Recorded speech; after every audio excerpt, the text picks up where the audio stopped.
Hey guys, welcome to the study with Mayank. मैं हूं आपका मयंक। हम लोगों की यहाँ पर एनसीईआरटी हिस्ट्री क्लास 12 की पाठ्य पुस्तक भारतीय इतिहास के कुछ विषय भाग 2 चल रही है। आज आपका इसी क्रम में अध्याय 6वां है। यहाँ पर हम लोग भक्ति सूफी परंपराएं इसका पार्ट 1 कवर करेंगे। तो चलिए स्टार्ट करते हैं आज का वीडियो। देखते हैं मैं क्या क्या डिस्कस करना है यहाँ पर। आज के अध्याय में हम लोग 8वीं से लेकर 18वीं सदी के मध्य तक भारतीय उपमहाद्वीप के धार्मिक विश्वासों में जो परिवर्तन या बदलाव आए हैं उनके बारे में यहाँ पर पढ़ेंगे। आज का अध्याय आपका मोस्ट इंपॉर्टेंट चैप्टर है। देखिए, इस अध्याय से हर साल 1 से 2 प्रश्न आपको यूपीएससी परीक्षा में और 2 से 3 प्रश्न आपको पीसीएस परीक्षा में देखने को मिल जाते हैं। तो आपको ये अध्याय अच्छे से पढ़ना है और प्रॉपर तरीके से इसके नोट्स भी तैयार करने हैं। यहाँ पर बताया गया है कि अध्याय 4 में हमने पढ़ा कि प्रथम सहस्राब्दी के मध्य तक, देखिए प्रथम सहस्राब्दी का मतलब क्या हो गया, 1000 ईस्वी। यानी सहस्त्र का अर्थ जो है 1000 होता है और शताब्दी का मतलब 1000 ईस्वी। इसके मध्य तक का आशय हो गया 500 ईस्वी। यानी 500 ईस्वी तक आते आते भारतीय उपमहाद्वीप का परिवेश धार्मिक इमारतों, स्तूप, विहार और मंदिरों में चिन्हित हो गया। यानी 500 ईस्वी तक हम भारतीय उपमहाद्वीप में बड़ी संख्या में धार्मिक इमारतों को पाते हैं जिनमें स्तूप, विहार और मंदिर शामिल हैं। आप लोग जानते हैं कि धार्मिक इमारतों जो बनाई गई हैं उन्हें बनाने की जो परिपाटी या परंपरा है वो बौद्ध परंपरा से स्टार्ट हुई है। गौतम बुद्ध की मृत्यु के उपरांत गौतम बुद्ध के अवशेषों पर स्तूपों को बनाने की परंपरा स्टार्ट हुई थी और जैसे जैसे बौद्ध धर्म और जैन धर्म का प्रचार होता गया है तो वैसे वैसे उनके अनुयायी भी बढ़ते गए हैं। तो उन अनुयायियों के रुकने के लिए या रहने के लिए बाद में विहारों का निर्माण भी बड़ी संख्या में किया गया है। और मंदिरों की बात करें तो देखिए, सनातन परंपरा में स्टार्टिंग में मंदिरों का महत्व नहीं था। यानी अगर आप वैदिक साहित्य पढ़ेंगे, उत्तर वैदिक साहित्य पढ़ेंगे तो वहां पर आपको कहीं भी मंदिर देखने को नहीं मिलते हैं, केवल साहित्यिक कृतियां ही देखने को मिलती हैं। लेकिन जब बौद्ध और जैन ये दोनों लोग अपनी अपनी इमारतें बनाने लगे हैं तो बाद में आकर मंदिरों का निर्माण भी स्टार्ट हो गया है और गुप्त काल तक आते आते भव्य मंदिर बनाए जाने लगे हैं। तो गुप्त काल को मंदिर निर्माण कला का स्वर्ण काल भी कहा जाता है। तो यहाँ पर बात हो रही है 500 ईस्वी की। ठीक है, 500 ईस्वी के बाद ही आपको धार्मिक जो भी रीति रिवाज में उन्हें बदलाव देखने को मिलता है। आगे बताया गया है कि अन्य धार्मिक विश्वासों का पुनर्निर्माण हम साहित्यिक परंपरा जैसे पुराणों के आधार पर भी कर सकते हैं। देखिए, कई सारे हमारे धार्मिक विश्वास भी हैं, उनके बारे में हमें जानकारी हमारे जो साहित्यिक परंपरा है, साहित्यिक परंपरा में आपके पुराण आ जाते हैं, इसके अलावा उपनिषद आ जाते हैं, वेद आ जाते हैं और अन्य ब्राह्मण ग्रंथ भी इसी का हिस्सा हैं। तो हमने जो अन्य धार्मिक विश्वास अपने पुनर्निर्मित किए हैं तो उनमें योगदान जो है हमारी साहित्यिक कृतियों का भी है। ये बात यहाँ पर बताई गई है। आगे बोला गया है कि इस काल के नूतन का मतलब होता है नया या नवीन, इस काल के नूतन साहित्यिक स्रोतों में संत कवियों की रचनाएं हैं जिनमें उन्होंने जनसाधारण की क्षेत्रीय भाषाओं में मौखिक रूप से अपने को व्यक्त किया था। देखिए, 5वीं से लेकर 18वीं सदी का जो पीरियड है, इस पीरियड में आप देखेंगे कि जो धर्म है, धर्म में कई सारे परिवर्तन हुए हैं। इन धार्मिक विश्वासों में, धार्मिक रीति रिवाजों में कई सारे परिवर्तन आपको देखने को मिलते हैं।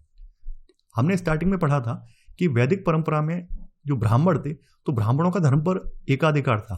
लेकिन इस काल में आकर क्या है, जो एकाधिकार वाली जो परंपरा है ये कहीं ना कहीं कमजोर पड़ी है और यहाँ पर कुछ संत और कवि हुए हैं जो कि निम्न जाति से हुए हैं। तो ऐसे करके उन्होंने भक्ति परंपरा को आगे बढ़ाया है। उन्होंने जो अपनी शिक्षाएं दी हैं वो मौखिक भाषा में, मौखिक रूप से क्षेत्रीय भाषाओं में दी हैं और इनकी मृत्यु के उपरांत इनके शिष्यों ने इनकी दी हुई शिक्षाओं को संकलित किया है। तो इनके द्वारा जो भी रचनाएं रची गई हैं वो संगीतबद्ध हैं। ये बात यहाँ पर बताई गई है। आगे बताया गया है कि ये परंपराएं प्रभावमान थी। प्रभावमान का मतलब क्या है, देखिए जो भी संत कवि हैं इन्होंने जो भी मौखिक रूप से शिक्षाएं दी तो उनके शिष्यों ने ग्रहण की, बाद में उनके शिष्यों से उनके शिष्यों ने ग्रहण की। तो ऐसे करके ये परंपरा जो है प्रभावमान बनी रही। अनुयायियों की कई पीढ़ियों ने मूल संदेश का न केवल विस्तार किया अपितु उन विचारों को जो भिन्न राजनीतिक, सामाजिक और सांस्कृतिक संदर्भ में संदिग्ध व अनावश्यक लगे उन्हें या तो परिवर्तित कर दिया अथवा त्याग दिया। देखिए, जब भी कोई विचार मौखिक रूप से होता है तो समय के साथ साथ उसमें नए तत्व जुड़ भी जाते हैं और कुछ तत्व हट भी जाते हैं। तो यहाँ पर वही हुआ है कि जो उनके अनुयायी हैं, इनके अनुयायियों ने अपने गुरु के जो भी विचार हैं, जो भी उनके वचन हैं, उनमें समय समय पर संशोधन भी किया है और कुछ नए तत्वों को जोड़ा भी है और कुछ पुरानी बातों को हटाया भी है। तो वो बात यहाँ पर बताई गई है। तो यहां तक बातें स्पष्ट हो गई होंगी।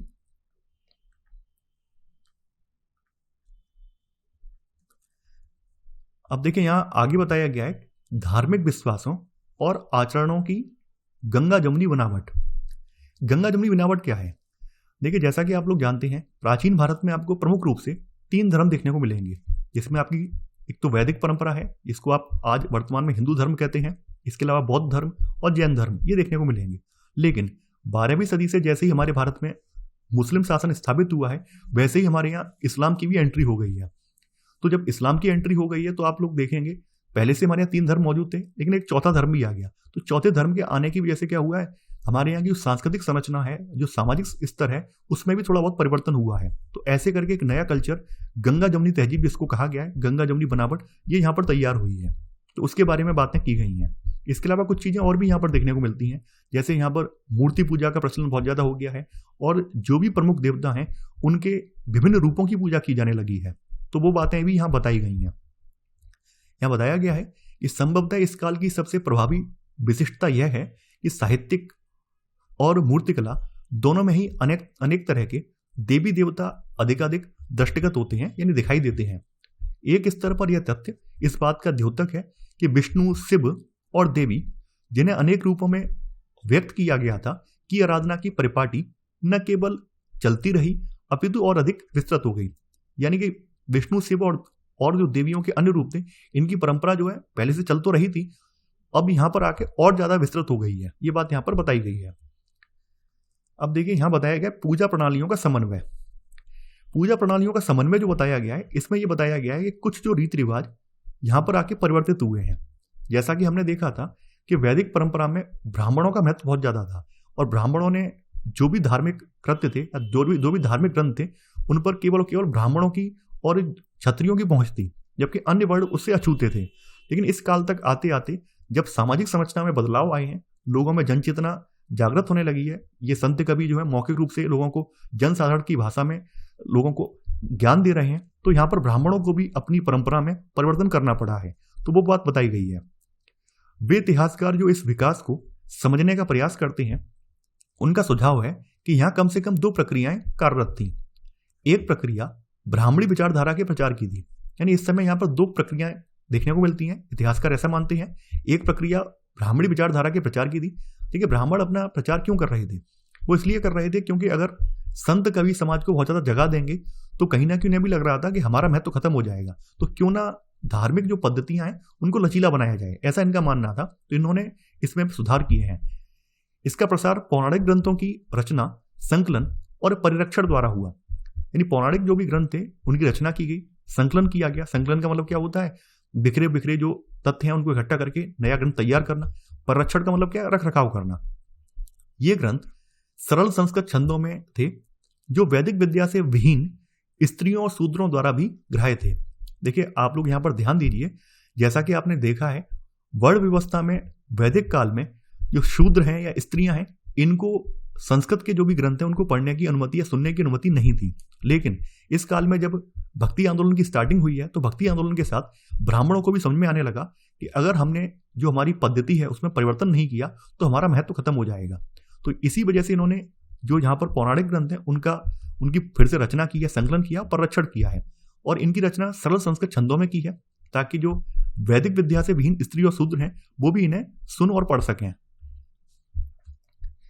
इसी काल की एक अन्य प्रक्रिया थी स्त्री, शूद्रों व अन्य सामाजिक वर्गों की आस्थाओं और आचरणों को ब्राह्मणों द्वारा स्वीकृत किया जाना और इसे एक नया रूप प्रदान करना। यहां पर यह चीज आपको देखने को मिलती है। वस्तुतः समाजशास्त्रियों का यह मानना है कि समूचे उपमहाद्वीप में अनेक धार्मिक विचारधाराएं और पद्धतियां महान संस्कृत पौराणिक परिपाटी तथा लघु परंपरा के बीच हुए अविरल संवाद का परिणाम है। अब देखिए, महान और लघु परंपरा क्या है उसके बारे में यहाँ पर एक व्यक्ति हुए हैं, उनके बारे में हम यहाँ पे पढ़ेंगे, तो आपको महान और लघु परंपरा जो है ये समझ में आ जाएगी। तो यही चीजें आप बाद में देखेंगे। देखिए, एनसीईआरटी किताबों में साफ साफ खुलेआम ये कहा गया है कि जैसे जगन्नाथ, जो आज आप जगन्नाथ रथ यात्रा आप लोग देखते होंगे, तो जगन्नाथ एक स्थानीय देवता है। लेकिन जब ब्राह्मणों ने अपनी पद्धति, अपनी परंपरा को लचीला बनाया है, तो उन्होंने स्थानीय देवी देवताओं को भी मुख्य देवता के साथ जोड़ दिया है। तो ऐसे करके आज आप इन्हें विष्णु का अवतार बताने लगे हैं। तो इस प्रक्रिया का सबसे विशिष्ट उदाहरण पूरी उड़ीसा में मिलता है, जहां मुख्य देवता को 12वीं सदी तक आते आते जगन्नाथ यानी विष्णु के एक स्वरूप के रूप में प्रस्तुत किया गया। ये बात मैं नहीं बोल रहा हूं, ये बात एनसीईआरटी बोल रही है ये तमाम स्थानीय देवता थे, उन्हें मुख्य देवता का अंग बताया जाने लगा। ये चीज भी हम यहाँ पर देखते हैं। अब देखिए महान और लघु परंपरा जो है, इसको देखते हैं। महान और लघु परंपरा क्या होती है? देखिए महान और लघु जैसे शब्द जो हैं 20वीं शताब्दी के समाजशास्त्री रॉबर्ट रेडफील्ड द्वारा एक कृषक समाज के सांस्कृतिक आचरण का वर्णन करने के लिए मुद्रित किए गए। रॉबर्ट रेडफील्ड जो है समाजशास्त्री हैं और इन्होंने कृषक समाज के जो सांस्कृतिक आचरण है इनका वर्णन करने के लिए इन्होंने इनको गढ़ा है। इस समाजशास्त्री ने देखा कि किसान उन कर्मकांडों पद्धतियों का अनुकरण करते थे जिनका समाज के प्रबुद्धशाली वर्ग जैसे पुरोहित और राजा द्वारा पालन किया जाता था। तो इन कर्मकांडों को फॉलो करने वालों को इन्होंने महान परंपरा की संज्ञा दी। साथ ही कृषक समुदाय या अन्य लोकाचारों का भी पालन करते थे। यानी कहने का मतलब क्या है, ऐसे कुछ कृषक समुदाय थे जो अन्य परंपराओं का पालन करते थे। एक तो वो लोग थे जो अपने राजा या पुरोहित वर्ग का जो धर्म है, पुरोहित वर्ग की जो उपासना पद्धतियां उनको फॉलो कर रहे हैं, तो उन्हें महान की कैटेगरी में रख दिया। इसके अलावा कुछ ऐसे भी लोग थे जो अपनी लोकवादी संस्कृति को पालन कर रहे थे, लोकवादी जो परंपराएं हैं उनका पालन कर रहे थे, तो उन्हें लघु का नाम दिया है। यानी साथ ही कृषक समुदाय अन्य लोकाचारों का भी पालन करते थे जो इस महान परिपाटी से सर्वथा भिन्न थे। उससे इन्हें लघु परंपरा के नाम से अभिहित किया। यानी कहने का मतलब ये है कि एक तो वो लोग हैं जो सांस्कृतिक परंपरा जो चली आ रही है, जो कि ब्राह्मण पुरोहितों द्वारा चलाई जा रही है, उसे फॉलो कर रहे हैं, तो उसे फॉलो करने वालों को इन्होंने महान नाम दिया। वहीं दूसरे लोग वो हैं जो अपने स्थानीय रीति रिवाजों को, स्थानीय जो देवता हैं, स्थानीय जो तत्व हैं, उन पर उनकी आराधना कर रहे हैं। तो ऐसी पूजा पद्धतियों को या ऐसी संस्कृति को मानने वालों को इन्होंने लघु परंपरा का माना है। तो यहां पर हम लोग हेडिंग डालेंगे महान और लघु परंपराएं।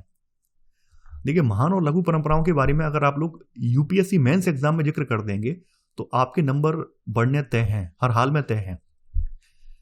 तो महान और लघु परंपराएं आपने हेडिंग डाल दी। इसमें आप पहला पॉइंट यहां पे लिखेंगे, महान और लघु जैसे शब्द 20वीं शताब्दी के समाजशास्त्री रॉबर्ट रेडफील्ड द्वारा एक कृषक समाज के सांस्कृतिक आचरणों का वर्णन करने के लिए मुद्रित किए गए।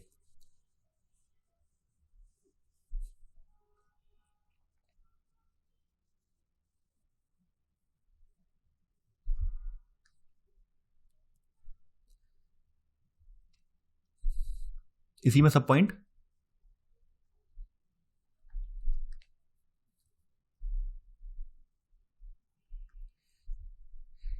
इसमें आप लिखेंगे पहला पॉइंट कि वे लोग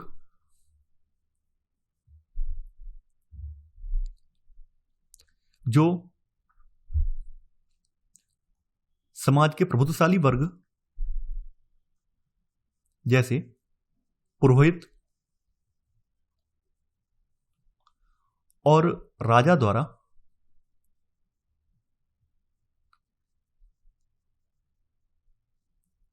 पालन किए जाने वाले कर्मकांड और पद्धतियों का अनुकरण करते थे, उनको रेडफील्ड ने महान परंपरा की संज्ञा दी। फिर से रिपीट कर रहा हूं, वे लोग जो समाज के प्रभुत्वशाली वर्ग जैसे पुरोहित और राजा द्वारा पालन किए जाने वाले कर्मकांड और पद्धतियों का अनुकरण करते थे, उनको रेडफील्ड ने महान परंपरा की संज्ञा दी। सेकंड सब पॉइंट, जो लोग या वे लोग जो अन्य लोकाचारों का भी पालन करते थे, तो रेडफील्ड ने इन्हें लघु परंपरा के नाम से अभिहित किया। तो यहां तक बात स्पष्ट हो गई होगी। महान और लघु परंपरा क्या है? महान परंपरा वह परंपरा है जिसमें राजा का जो राजकीय धर्म है उसका पालन करने वाले लोग आते हैं, और लघु परंपरा में जो अपने स्थानीय धर्म है, स्थानीय जो भी लोक संस्कृति के तत्व हैं जो उनको फॉलो करते हैं, वो लघु परंपरा में आते हैं। तो यहां तक बात आपको क्लियर हो गई होगी। अब देखिए इसके बाद आप लोग हेडिंग डाल लीजिए, धार्मिक विश्वासों और आचरणों की गंगा जमनी बनावट। तो हमने महान और लघु परंपराओं को समझ लिया है। इसके बाद हम लोग जो जो चीजें हैं, तथ्य हैं, उनको भी नोट डाउन करते जाते हैं। तो इसी में आपकी पहली सब हेडिंग जो आपकी बनेगी वो है पूजा प्रणालियों का समन्वय।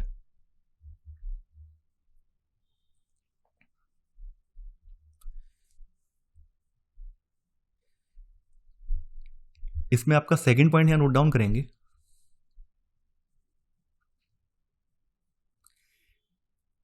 इसमें आप लिखेंगे इतिहासकारों के अनुसार यहां कम से कम 2 प्रक्रियाएं कार्यरत थीं। इतिहासकारों के अनुसार यहां कम से कम 2 प्रक्रियाएं कार्यरत थीं। सेकंड का पहला सब पॉइंट, एक प्रक्रिया ब्राह्मणी विचारधारा के प्रचार की थी जिसका प्रसार पौराणिक ग्रंथों द्वारा हुआ। एक प्रक्रिया ब्राह्मणी विचारधारा के प्रचार की थी जिसका प्रसार पौराणिक ग्रंथों द्वारा हुआ। ये बीच की लाइन यहां पे ये गायब कर देना। इसी में ही आगे लिखेंगे ये ग्रंथ सरल संस्कृत छंदों में थे जो वैदिक विद्या से विहीन स्त्रियों और शूद्रों द्वारा भी ग्राह्य थे। ये आपका पहला सब पॉइंट है सेकंड का। सेकंड का सेकंड सब पॉइंट यहां लिखेंगे। इसमें लिखेंगे इस काल की एक अन्य प्रक्रिया थी स्त्री, शूद्रों व अन्य सामाजिक वर्गों की आस्थाओं और आचरणों को ब्राह्मणों द्वारा स्वीकृत किया जाना। इस काल से मतलब यहां पे 8वीं से 18वीं सदी के बीच की बात हो रही है और ये स्टार्टिंग में ही चैप्टर के ऊपर लिखा हुआ है, तो कंफ्यूज नहीं होना है आपको। तो आपने सेकंड का सेकंड सब पॉइंट भी नोट डाउन कर लिया है। आगे बढ़ते हैं यहां पर। अब देखिए इसे जो उड़ीसा का एग्जाम्पल है इसको नोट के रूप में आपको लिख लेना है। इसमें लिखेंगे उड़ीसा में मुख्य देवता को 12वीं शताब्दी तक आते आते जगन्नाथ विष्णु के स्वरूप के रूप में प्रस्तुत किया गया। यह आप नोट करके आप लिख लेंगे यहां पर।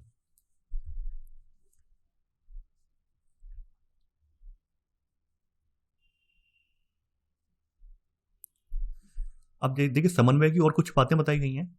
समन्वय के ऐसे उदाहरण देवी संप्रदायों में भी मिलते हैं। देवी की उपासना अधिकतर सिंदूर से पोते गए पत्थर के रूप में ही की जाती थी। इन स्थानीय देवियों को पौराणिक परंपरा के भीतर मुख्य देवताओं की पत्नी के रूप में मान्यता दी गई।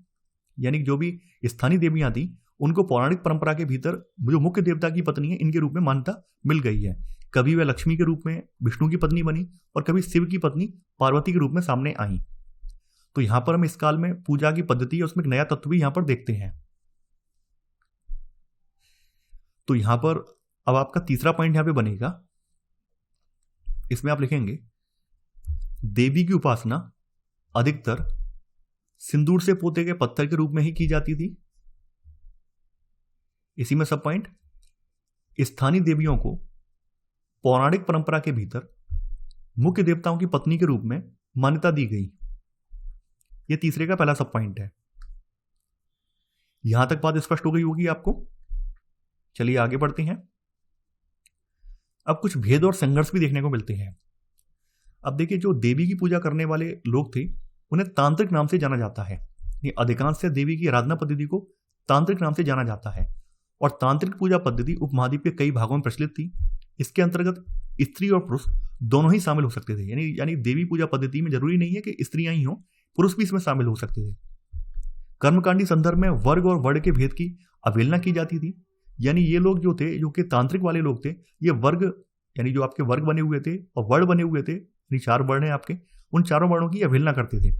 इस पद्धति के विचारों ने शैव और बौद्ध दर्शन को भी प्रभावित किया, खासतौर से उपमहाद्वीप के पूर्वी, उत्तरी और दक्षिणी भागों में। यानी जो तांत्रिक साधना पद्धति थी इसने बौद्ध दर्शन को भी प्रभावित किया, शैवों को भी प्रभावित किया।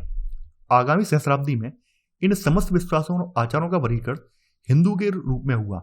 यानी जो तांत्रिक साधना पद्धति है ये पद्धति भी आपकी वैदिक परंपरा का हिस्सा बन गई और आगे चलकर हिंदू शब्द के रूप में ये डिफाइन हुई है। यदि हम वैदिक और पौराणिक परंपरा के बीच तुलना करें तो यह विषमता और अधिक स्पष्ट रूप से उभर कर आती है। वैदिक देवकुल के अग्नि, इंद्र और सोम जैसे देवता पूरी तरह गौड़ हो गए और साहित्य व मूर्तिकला दोनों में ही उनका निरूपण नहीं दिखता है। देखिए यहाँ पे समझने वाली बात है और मोस्ट इंपॉर्टेंट बात है, वैदिक साहित्य में आपको कौन कौन से देवता देखने को मिलेंगे? अग्नि, इंद्र, सोम देवता देखने को मिलेंगे। लेकिन परवर्ती काल में आते आते यानी 8वीं सदी से बाद में आप यहाँ पर देखेंगे जो स्थानीय देवता हैं जिनको अब मुख्य देवता का दर्जा दिया गया है। तो अब यहाँ पर वैदिक मंत्रों में जो पहले वैदिक काल के देवता थे उनकी जगह पर विष्णु, शिव और देवी की झलक देखने को मिलती है। ये सबसे बड़ा परिवर्तन यहाँ पर इस समय तक आते आते हुआ है, जिसके बारे में यहाँ पर बताया भी गया है। तो आपने तीसरा पॉइंट यहाँ पे नोट डाउन कर लिया है। यहां पर चौथा पॉइंट यहां पे नोट डाउन करेंगे। इसमें आप लिखेंगे अधिकांश से देवी की आराधना पद्धति को तांत्रिक नाम से जाना जाता है।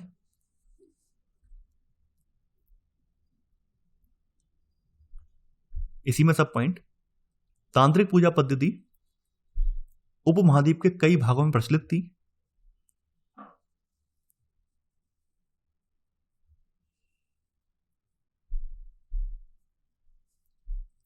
यहां तक बात स्पष्ट हो गई होगी। आगे बढ़ते हैं इसमें। अब देखिए यहां पर कुछ चीजें और भी हैं। अब पांचवा पॉइंट यहां पे नोट डाउन करना आप लोग, वैदिक देवकुल के अग्नि, इंद्र और सोम जैसे देवता पूरी तरह गॉड हो गए।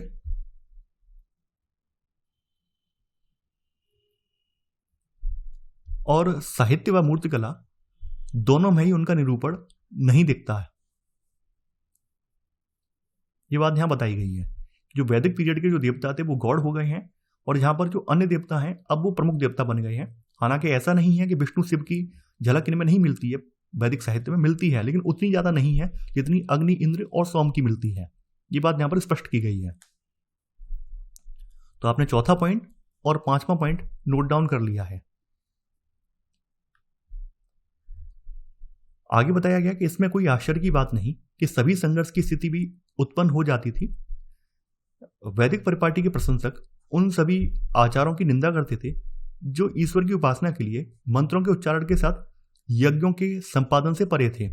इसके विपरीत वे लोग थे जो तांत्रिक आराधना में लगे थे और वैदिक सत्ता की अवहेलना करते थे। यानी जो तांत्रिक आराधना में लगे हुए लोग थे, ये वैदिक सत्ता जो है, यानी जो वैदिक रीति रिवाज है, उनकी अवहेलना करते थे, उनकी आलोचना करते थे। तो यहां पर अब आप लोग देखिए, यहां पर थोड़ा सा ये पॉइंट जो है ना, ये चौथे वाले पॉइंट का आपको हिस्सा बनाना है। तो अगर आपके पास स्पेस ना हो, मान लीजिए आपने, मैं फिर से रिपीट कर रहा हूं, आपने चौथा पॉइंट, चौथे का पहला सा पॉइंट यहां लिख लिया है, पांचवा पॉइंट ऐसे करके लिख लिया है, तो आप ऐसे करिए, इस तरह से एरो डाल दीजिए अपनी कॉपी पर या अपने नोट्स पर, जिससे आपको पता चल जाए ये जो पॉइंट है आपका चौथे वाले का ही है। तो आप लोग चौथे का सेकंड सब पॉइंट करके लिख लेना, इस तरह से जो जुगाड़ मैंने बताई है। इसमें आप लिख लेना, तांत्रिक लोग वैदिक सत्ता की अवहेलना करते थे। इससे बात स्पष्ट हो जाएगी, वैदिक सत्ता की अवहेलना करते हैं तो ये जो वर्ग और वर्ण का भेद है, इसकी भी अवहेलना ये करते होंगे। एक वैदिक का मतलब यही हो गया कि वैदिक परंपरा में ये सब चीजें शामिल थी, लेकिन ये लोग तो अवहेलना करते हैं। तो ये आपका चौथे का सेकंड सब पॉइंट है कि तांत्रिक लोग वैदिक सत्ता की अवहेलना करते थे।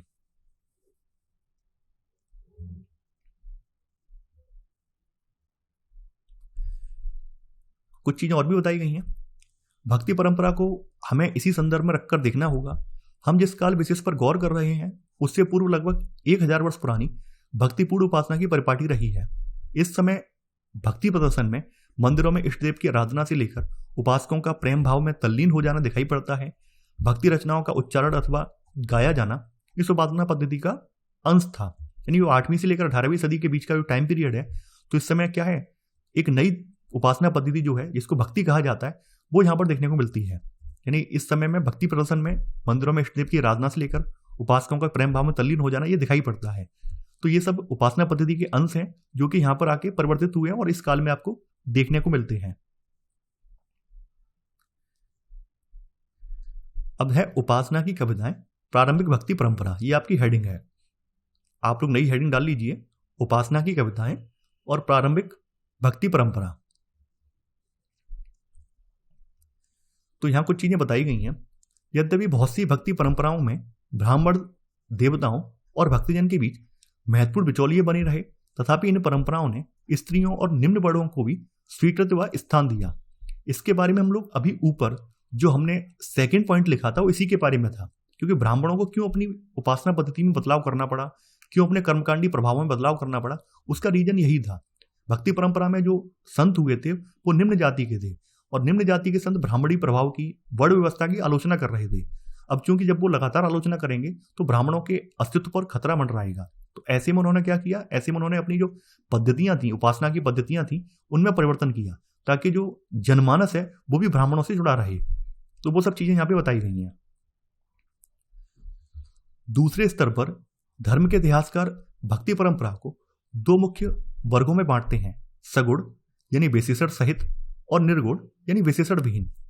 प्रथम वर्ग में क्या, सगुण का मतलब क्या होता है, यानी मूर्ति पूजा के रूप में, आप मूर्ति के रूप में किसी देवता की या किसी मुख्य ईश्वर की आराधना कर रहे हैं। तो प्रथम वर्ग में शिव, विष्णु और उनके अवतार और देवियों की आराधना आती है, जिनकी मूर्त रूप में अवधारणा हुई। निर्गुण भक्ति परंपरा में अमूर्त निराकार ईश्वर की उपासना की जाती थी। देखिए कबीर जो है, कबीर निर्गुण भक्ति परंपरा के समर्थक हैं। वहीं सूरदास जो है, सूरदास सगुण भक्ति परंपरा के समर्थक हैं। इनके बारे में आप लोग पहले से पढ़ा होगा, 9th 10th में, 11th 12th में हिंदी में आपने पढ़ा होगा। तो सगुण में जो है मूर्त रूप में पूजा की जाती है और निर्गुण में अमूर्त रूप में पूजा की जाती है। तो यहां पर अब हम लोग क्या करेंगे, छठवां पॉइंट यहां पे लिखेंगे।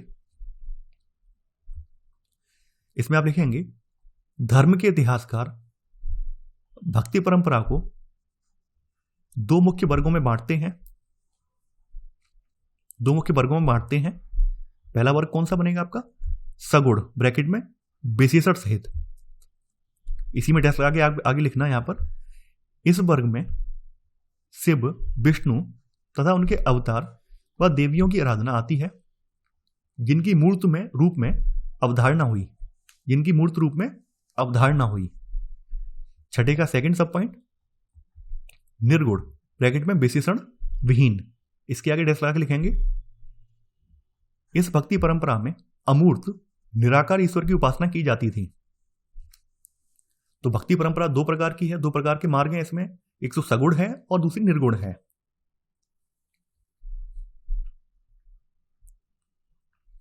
अब यहां पर तमिलनाडु के अलवार और नयनार संतों की बात की गई है, और ऐसा माना जाता है कि भक्ति परंपरा की स्टार्टिंग करने में यही लोग सबसे पहले आए थे, सबसे पहले यही लोग आगे आए थे। इन्हीं लोगों ने भक्ति परंपरा का बीज बोया था, ऐसा माना जाता है। तो प्रारंभिक भक्ति आंदोलन लगभग 6ठी शताब्दी अलवारों यानी विष्णु भक्ति में तन्मय और नयनारों शिव भक्त के नेतृत्व में हुआ। वे एक स्थान से दूसरे स्थान पर भ्रमण करते हुए तमिल में अपने इष्ट की स्तुति में भजन गाते थे, यानी ये तमिल भाषा में अपने जो भी इष्ट देवता हैं इनकी स्तुति में भजन गाते थे। अपनी यात्राओं के दौरान अलवार और नयनार संतों ने कुछ पावन स्थलों को अपने इष्ट का निवास स्थल घोषित किया। तो बाद में इन्हीं स्थानों पर विशाल मंदिरों का निर्माण हुआ और ये तीर्थ स्थल बन गए। तो ये बात इनके बारे में बताई गई है। देखिए मैंने जब आपको क्लास 6 की हिस्ट्री पढ़ाई थी तो मैंने वहां पर आपको एक ट्रिक बताई थी, और वो ट्रिक अगर आपको याद नहीं है तो फिर से मैं रिपीट कर दे रहा हूं। जैसे कई बार क्या होता है, कई बच्चे अलवार और नयनार में डिफरेंस करना भूल जाते हैं। कई बार उन्हें लगता है अलवार जो है शैव भक्त होंगे, नयनार विष्णु भक्त होंगे। तो देखिए नयनार, यहाँ पे फिर से रिपीट कर रहा हूं, नयनार। तो नयनार में नयन शब्द आ रहा है, नयन आ रहा है आगे। नयन किसका होता है, शिव जी का तीसरा नेत्र, भाई शंकर जी के पास तीसरी आंख है। तो इससे आप कोरिलेट कर लीजिए, तो आपको याद बना रहेगा नयनार का मतलब शिव से है, और वहीं अलवार फिर अपना पता चल जाएगा, अलवार का मतलब विष्णु से है। ये ट्रिक है याद करने की, जिससे कि आप कभी भी एंड टाइम पर जब भी आप परीक्षा में बैठे हैं तो भूल ना जाए। तो नयनार जहां भी देखें इसको थोड़ा संधि विच्छेद करके आप देख लें, नयन, ठीक है, नयन करके आप देखेंगे तो आपको पता चल जाएगा। नयनार का मतलब, नयन का मतलब किससे है, शिव से है, शिव की तीसरी आंख है। तो नयनार का मतलब शैव से हो गया। तो देखिए यहां पर 7वां पॉइंट यहां पे नोट डाउन करेंगे। इसमें लिखेंगे प्रारंभिक भक्ति आंदोलन ब्रैकेट में लगभग 6ठी शताब्दी अलवारों ब्रैकेट में विष्णु भक्त और नयनारों ब्रैकेट में शिव भक्त के नेतृत्व में हुआ।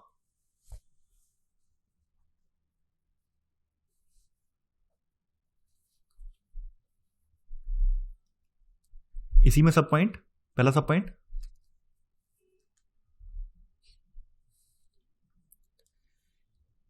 वे भ्रमण करते हुए वे एक स्थान से दूसरे स्थान पर भ्रमण करते हुए तमिल में अपने इष्ट की स्तुति में भजन गाते थे। ये 7वें का पहला सब पॉइंट है।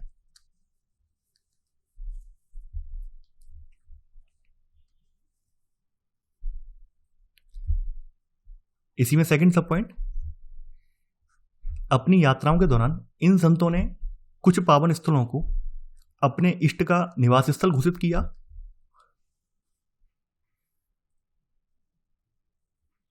बाद में इन स्थानों पर विशाल मंदिरों का निर्माण हुआ।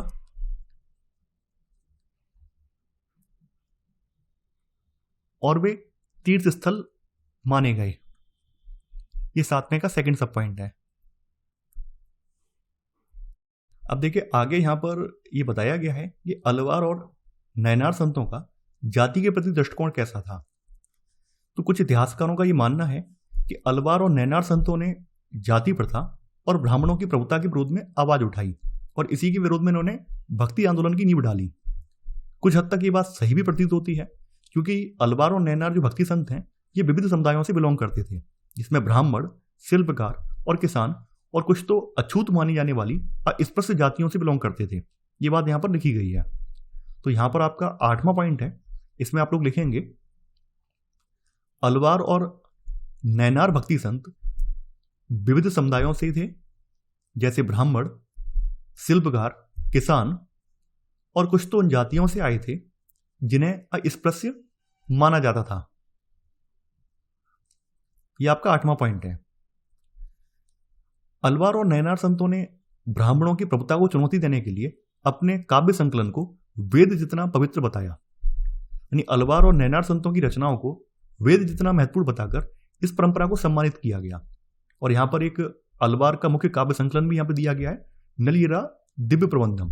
तो अलवार संतों के एक मुख्य काव्य संकलन नलियरा दिव्य प्रबंधम का वर्णन तमिल वेद के रूप में किया जाता था। तो यहां पर अब आप लोग क्या करेंगे, 9वां पॉइंट यहां पे लिखेंगे। इसमें यह पॉइंट यहां से लेकर यहां तक आपको नोट डाउन करना है।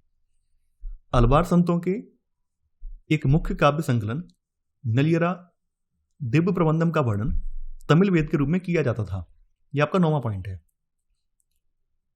अब देखिए इनकी भक्ति परंपरा की सबसे बड़ी बात यह थी कि इन्होंने स्त्रियों को भी अपने साथ जोड़ा। वैदिक परंपरा में जहां स्त्रियों की उपेक्षा की गई, उन्हें हाशिए पर ढकेला गया, वहीं भक्ति परंपरा में स्त्रियों को भी महत्वपूर्ण स्थान दिया गया, उन्हें भी इसमें शामिल किया गया। तो संभवतः इस परंपरा की सबसे बड़ी विशिष्टता इसमें स्त्रियों की उपस्थिति थी।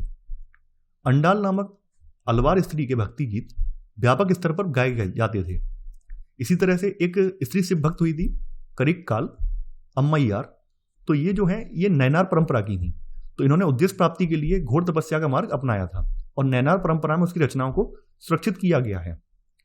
इन स्त्रियों की जीवन पद्धति और इनकी रचनाओं ने पितृसत्तात्मक आदर्शों को चुनौती दी। देखिए पितृसत्तात्मक आदर्श जो थे वो वर्ण व्यवस्था से ही निकले थे। तो कहीं ना कहीं ये अलवार और नैनार जो स्त्री संत हुई हैं, इन्होंने पितृसत्तात्मक आदर्शों को चुनौती भी दी है। तो यहां पर अब आप लोग लिखेंगे इसी में 10वां पॉइंट,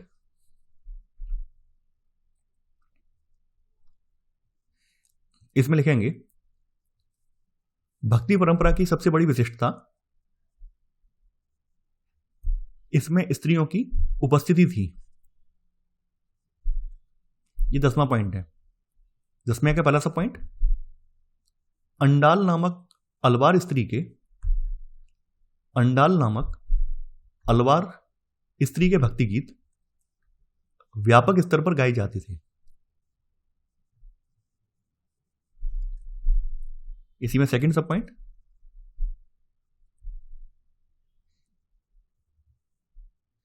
स्त्री शिव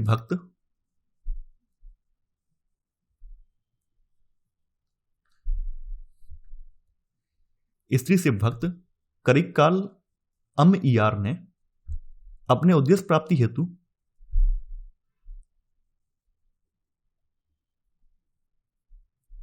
घोर तपस्या का मार्ग अपनाया।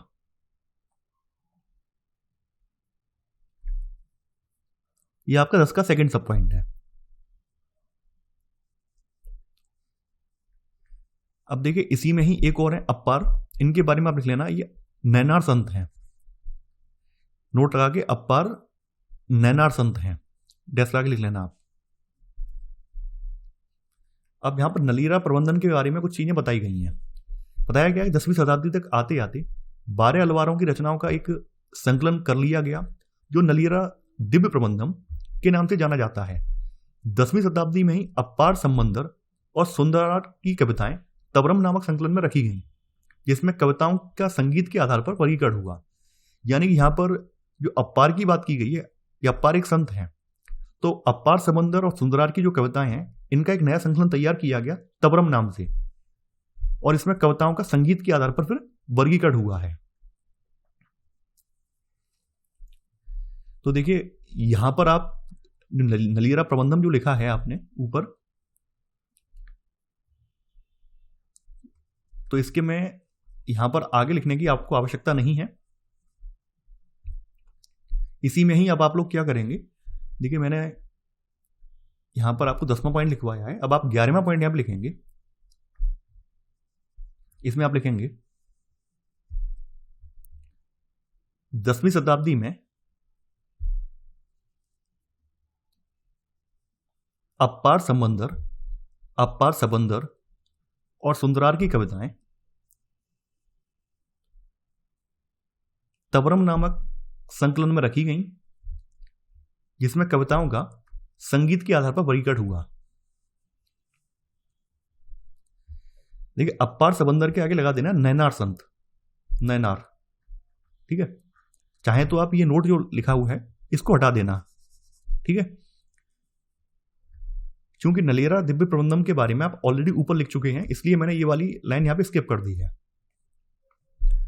तो नलेरा दिव्य प्रबंधम के बारे में आपको याद रहेगा।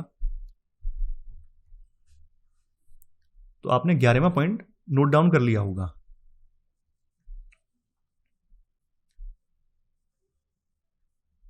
आगे यहां पर बताया गया है कि अलवार और नैनार संतों के राज्य के साथ या राज्य के शासक के साथ कैसे संबंध थे, उस पर चर्चा की गई है। तो जैसा कि हम लोग जानते हैं, हम लोग पहले अध्याय 2 में पढ़ चुके हैं कि तमिल क्षेत्र में प्रथम सहस्राब्दी ईस्वी के आरंभ में वहां पर राज्य नहीं थे, बल्कि वहां पर सरदारियां हुआ करती थी। यानी वहां पर राजा नहीं होते थे बल्कि सरदार होते थे। इसी सहस्राब्दी के उत्तरार्ध में राज्य का उद्भव और विकास हुआ, जिसमें पल्लव और पांड्य राज्य शामिल थे। हालांकि बौद्ध और जैन धर्म इस क्षेत्र में कई शताब्दियों से मौजूद थे और उन्हें व्यापारी व शिल्पी वर्ग का प्रश्रय हासिल था।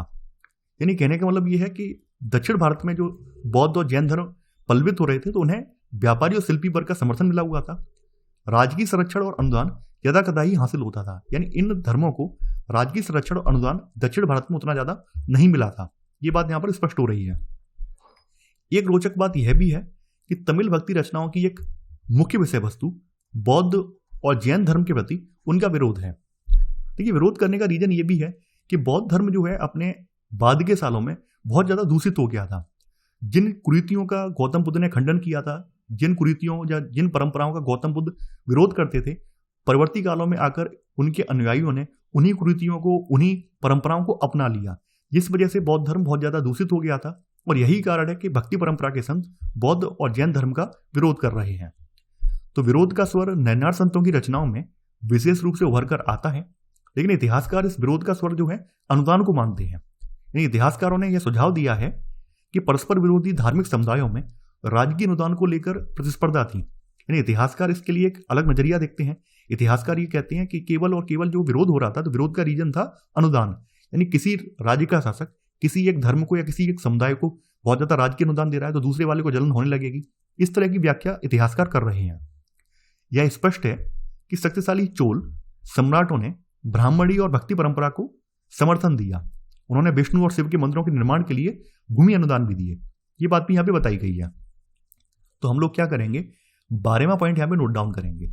इसमें आप लिखेंगे तमिल भक्ति रचनाओं की एक मुख्य विषय वस्तु बौद्ध और जैन धर्म के प्रति उनका विरोध है।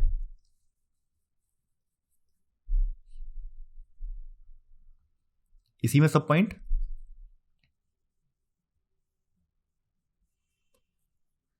शक्तिशाली चोल सम्राटों ने ब्राह्मणीय और भक्ति परंपरा को समर्थन दिया।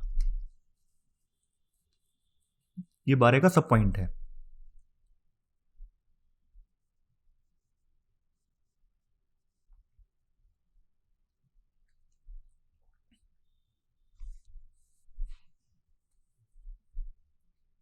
इसी में ही सेकंड सब पॉइंट,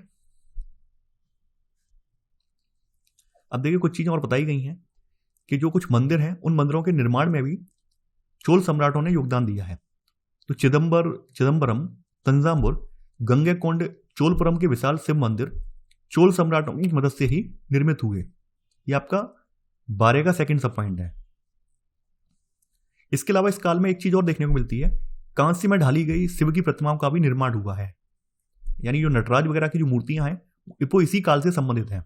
यहां आपके सामने नटराज की मूर्ति दी हुई है, नटराज के रूप में शिव, तो इसी चोल पीरियड की भी मूर्ति है ये। तो आपका 12 का सेकंड सब पॉइंट हो गया। 12 का थर्ड सब पॉइंट और नोट डाउन कर लेना, इसी काल में कांस्य में ढाली गई शिव की प्रतिमाओं का भी निर्माण हुआ।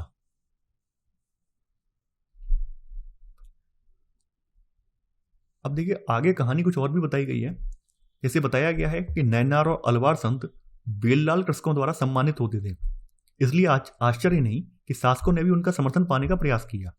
क्योंकि जब कोई संत या जब कोई बहुत बड़ा व्यक्ति यानी बहुत बड़ा धार्मिक व्यक्ति किसी नेता या राजा का समर्थन करता है तो प्रजा भी जो है उसको अनुसरण करती है, प्रजा भी उसको फॉलो करती है और प्रजा की निगाह में वो महान बन जाता है। तो ऐसा ही चोल सम्राटों ने किया। चोल सम्राटों ने इनका समर्थन पाने के लिए, खुद को सम्मानित दर्जा देने के लिए इन्हें भरपूर अनुदान दिए ताकि ये संत जो हैं उनकी प्रशंसा कर सकें। तो वही सब चीज बताई गई है। चोल सम्राटों ने दैवी समर्थन पाने का दावा किया और अपनी सत्ता के प्रदर्शन के लिए सुंदर मंदिरों का निर्माण करवाया, जिनमें पत्थर और धातु से बनी मूर्तियां सुसज्जित थीं। इस तरह इन लोकप्रिय संत कवियों की परिकल्पना को, जो जनभाषा व गीत में रचते गाते थे, मूर्त रूप प्रदान किया गया। तो देखिए यहां पर अब आप लोग 12 का आपने थर्ड सब पॉइंट नोट डाउन कर लिया है। 12 का चौथा सब पॉइंट आप लिखेंगे। इसमें आप लिखेंगे चोल सम्राटों ने दैवी समर्थन पाने का दावा किया और अपनी सत्ता के प्रदर्शन के लिए सुंदर मंदिरों का निर्माण कराया।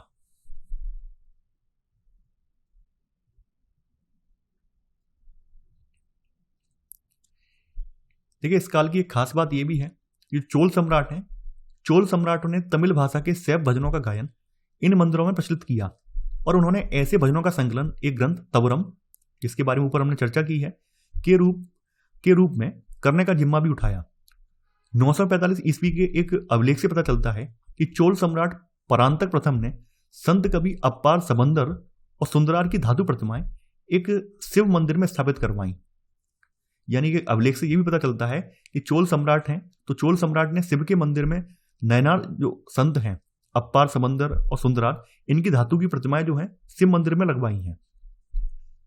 तो आपने यहां पर चौथा सब पॉइंट नोट डाउन कर लिया है। तो इसी में ही पांचवा सब पॉइंट आप लिखेंगे, 12 का पांचवा सब पॉइंट, इन सम्राटों ने तमिल भाषा के शैव भजनों का गायन इन मंदिरों में प्रचलित किया।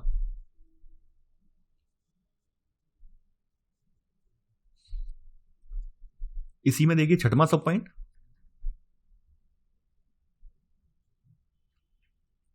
इसमें आप लिखेंगे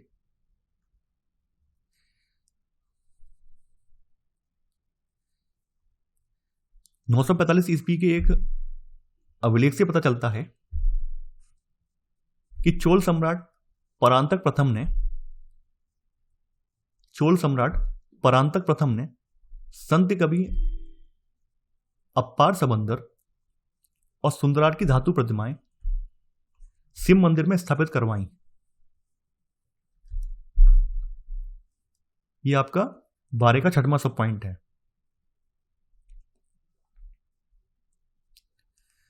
अब आप लोग अगली हेडिंग डालेंगे, कर्नाटक की वीर शैव परंपरा। देखिए यह भी एक प्रकार की भक्ति परंपरा है जो कि कर्नाटक में विकसित हुई थी। तो इसकी शुरुआत कहां से होती है? इसकी शुरुआत 12वीं शताब्दी से होती है। इसका नेतृत्व जो है बासवन्ना नामक एक ब्राह्मण ने किया और बासवन्ना जो है कलाचुरी राजा के दरबार में मंत्री थे।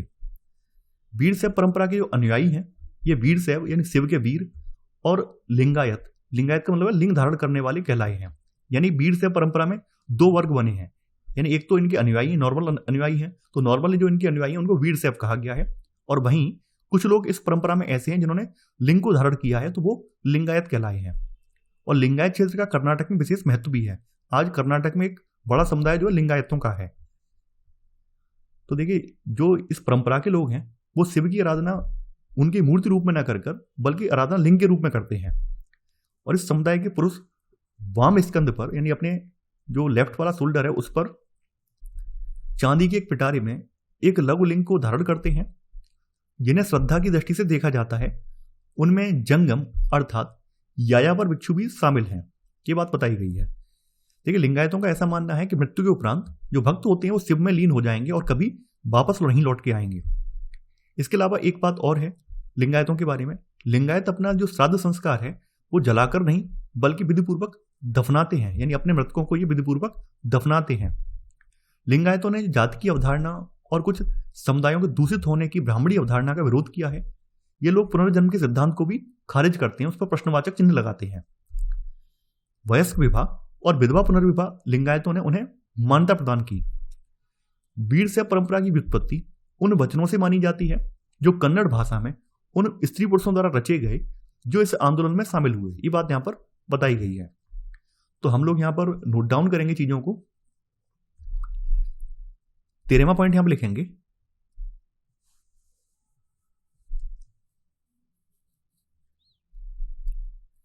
इसमें आप लिखेंगे 12वीं शताब्दी में कर्नाटक में 12वीं शताब्दी में कर्नाटक में वीरशैव आंदोलन का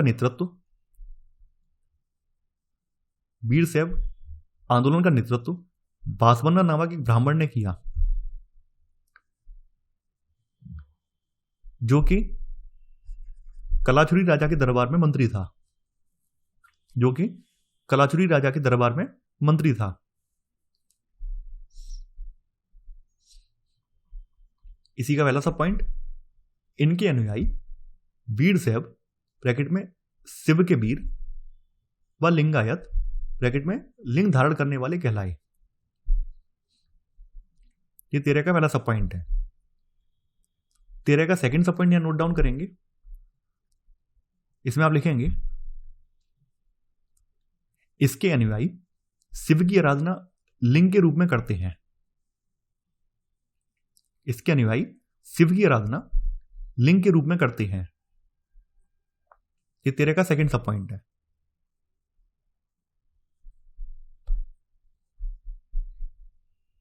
इसी में आगे थर्ड सब पॉइंट 13 का, इसमें लिखेंगे आप, लिंगायत अपने मृतकों को विधिपूर्वक दफनाते हैं। लिंगायत अपने मृतकों को विधिपूर्वक दफनाते हैं।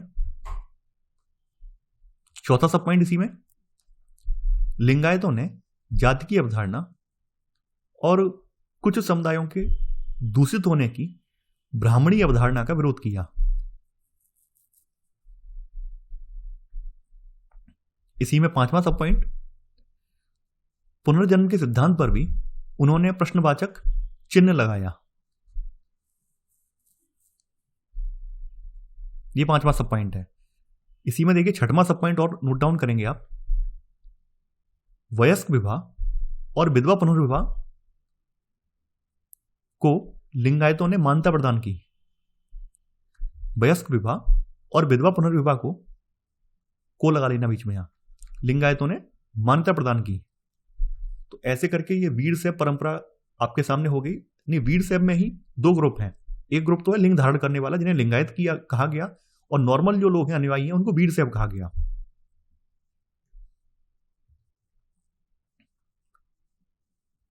अब आप लोग अगली हेडिंग डालेंगे, उत्तरी भारत में धार्मिक उफान। देखिए, अब तक तो हमने दक्षिण भारत में जो धार्मिक आंदोलन हुए, भक्ति आंदोलन हुए, उनके बारे में पढ़ लिया। अब हम लोग देखेंगे उत्तर भारत में भक्ति आंदोलन की स्टार्टिंग कब से हुई है।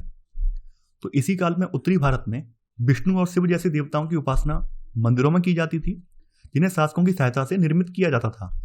किंतु इतिहासकारों को अलवार और नैनार संतों की रचनाओं जैसा कोई ग्रंथ 14वीं शताब्दी तक उत्तरी भारत से प्राप्त नहीं हुआ है। यानी कहने का मतलब यह है कि इतिहासकारों को कोई भी ऐसा ग्रंथ नहीं मिला है, ऐसा कोई भक्ति ग्रंथ नहीं प्राप्त हुआ है जो कि 14वीं शताब्दी से पहले का हो।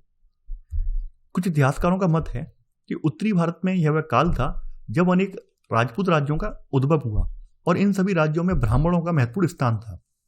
क्योंकि कहने का मतलब यह है कि उत्तर भारत में उस समय छोटे छोटे रियासत रजवाड़े उनका विकास हो रहा था और ये राजा जो है ब्राह्मणों को बहुत ज्यादा महत्व दे रहे थे ताकि ब्राह्मणों के जरिए ये अपनी परिस्थिति यानी स्टेटस को मजबूत कर सकें। इसी समय वे धार्मिक नेता जो रूढ़िवादी ब्राह्मणी सांचे के बाहर थे उनके प्रभाव में विस्तार हो रहा था। यानी इस समय कुछ और ऐसे भी नेता थे जो कि ब्राह्मणी सांचे को चुनौती दे रहे थे, तो उनका भी प्रभाव हो रहा था। और ऐसे नेताओं में नाथ, जोगी और सिद्ध शामिल थे।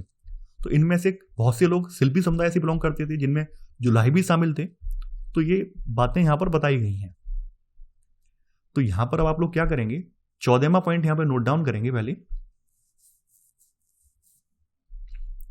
इसमें आप लिखेंगे, इतिहासकारों को अलवार और नैनार संतों की रचनाओं जैसा कोई ग्रंथ 14वीं शताब्दी तक उत्तरी भारत से प्राप्त नहीं हुआ।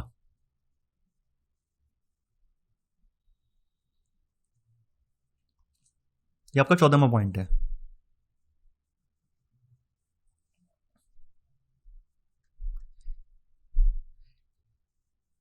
इसी में ही सब पॉइंट, इसी समय वे धार्मिक नेता ब्रैकेट में नाथ, जोगी और सिद्ध ब्रैकेट बंद, इसी समय वे धार्मिक नेता जो रूढ़िवादी ब्राह्मणी सांचे के बाहर थे उनके प्रभाव में विस्तार हो रहा था।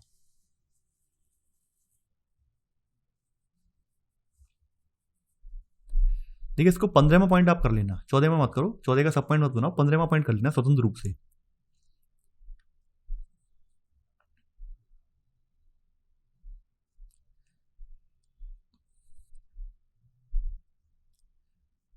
आगे बोला गया है कि अनेक नवीन धार्मिक नेताओं ने वेदों की सत्ता को चुनौती दी और अपने विचार आम लोगों की भाषा के में सामने रखे।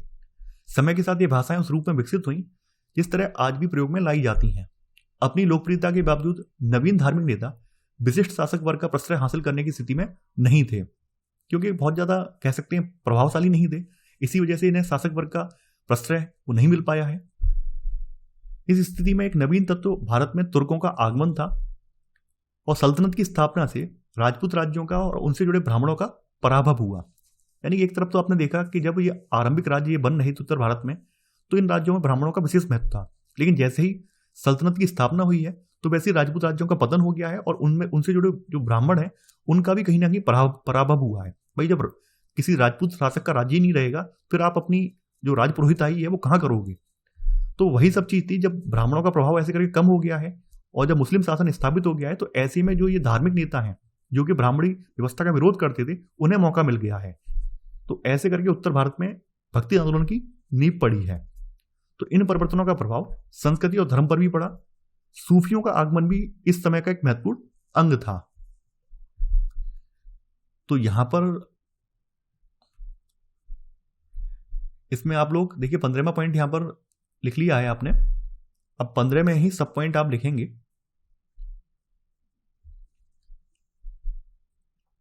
पंद्रह का पहला सब पॉइंट, अनेक नवीन धार्मिक नेताओं ने वेदों की सत्ता को चुनौती दी और अपने विचार आम लोगों की भाषा में सामने रखे।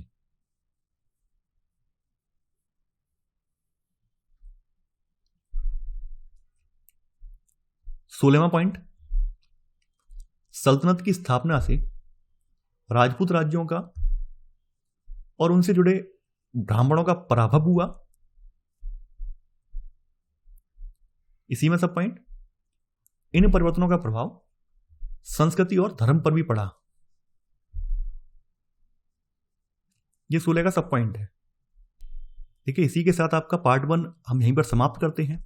चूंकि ये चैप्टर काफी लंबा है और इंपॉर्टेंट भी है, तो इस वजह से इस चैप्टर की हम लोग 3 पार्ट पढ़ेंगे। तो आपने पार्ट 1 देख लिया है, पार्ट 2 और 3 आपको बहुत जल्द देखने को मिलेगा। तो चलिए आज के लिए बस इतना ही। Thanks for watching. जय हिंद।